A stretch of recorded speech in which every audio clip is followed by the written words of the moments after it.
Pensée critique, Une plongée dans les rouages du cerveau pour affûter son esprit critique. un podcast à seconde vue. Bonjour à toutes et à tous, bonjour Fanny. Bonjour Pierre. On continue de parler d'argumentation aujourd'hui ? Tout à fait. Comme on l'a vu dans l'épisode précédent, lorsqu'on partage nos opinions, ça se passe dans un cadre de communication qui n'est jamais neutre.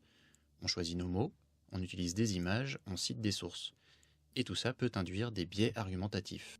Est-ce que c'est ce qu'on appelle les sophismes en philosophie ? Alors ce n'est pas tout à fait la même chose, mais on ne va pas faire un cours de philosophie aujourd'hui. On va se contenter de parler de biais d'argumentation.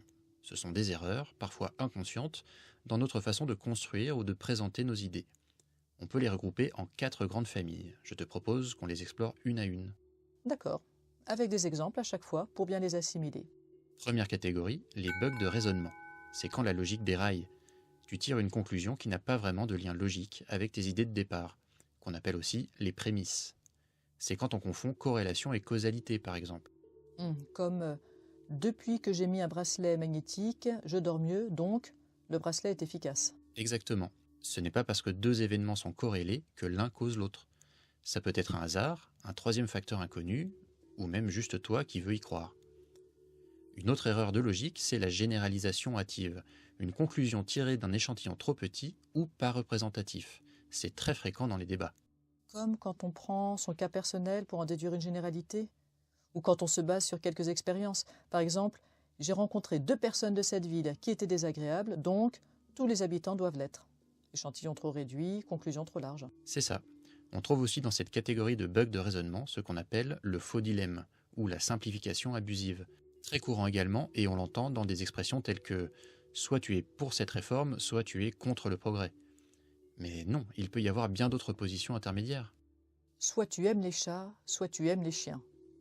Et même si on met plus que 2 options, ça n'en reste pas moins un argument fallacieux.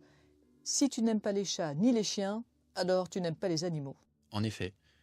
Voilà rapidement pour les biais liés à un bug de raisonnement. La deuxième catégorie de biais concerne la forme, les biais de présentation. Tu peux manipuler la perception de ton auditeur rien qu'en choisissant certains mots ou certaines images. Ah oui, comme quand on parle d'une réforme courageuse d'un côté ou d'un recul des droits sociaux de l'autre. Ou quand on évoque les charges plutôt que les cotisations sociales. Absolument.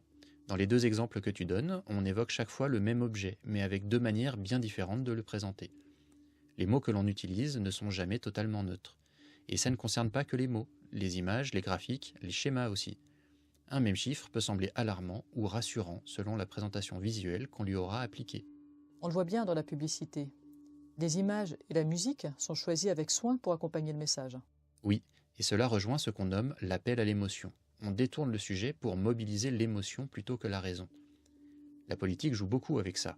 Montrer un bébé qui pleure pour parler d'un projet de loi, ou évoquer une histoire triste ou choquante pour éviter le fond du sujet dont on parle. Et l'analogie douteuse, ça rentre là-dedans ? Par exemple, l'école, c'est comme une prison ? Tout à fait.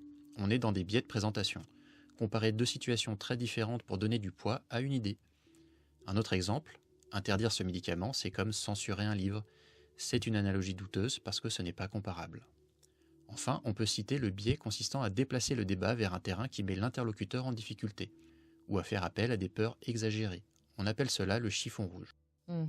Comme par exemple, si on autorise ça, demain tout va s'effondrer. On veut faire peur. Voilà, c'est aussi très utilisé en politique, que ce soit en débat ou en interview. On a pu voir récemment une personnalité politique française esquiver une question embarrassante en attaquant le journaliste sur sa probité. Ou une autre expliquer que si le budget de l'État pour 2025 n'était pas voté, les cartes vitales cesseraient de fonctionner.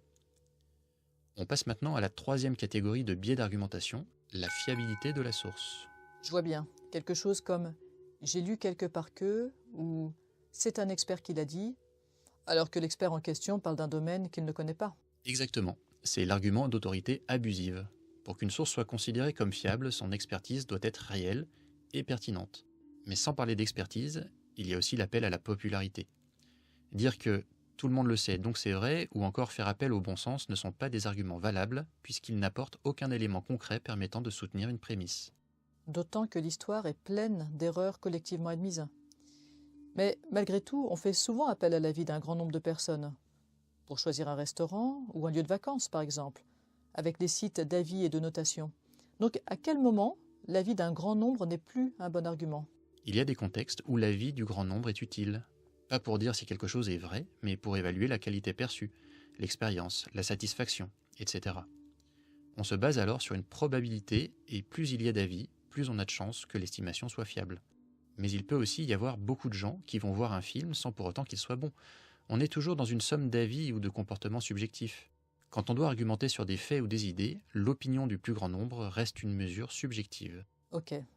Donc l'appel à la popularité, c'est quand on cherche à valider une idée seulement en se basant sur des avis personnels, même nombreux. C'est ça. Enfin, dans les biais liés à la source, on peut citer l'attaque personnelle, critiquer la personne au lieu de répondre à son argument. Oui, c'est un classique. Vous êtes trop jeune pour comprendre. Ou avec vos origines, c'est normal que vous disiez ça. Exactement.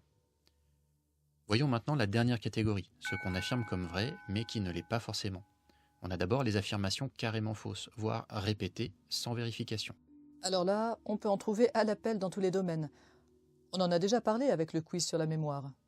Les moustiques sont attirés par la lumière, on n'utilise que 10% du cerveau, ou il y a plus de naissances à la pleine lune.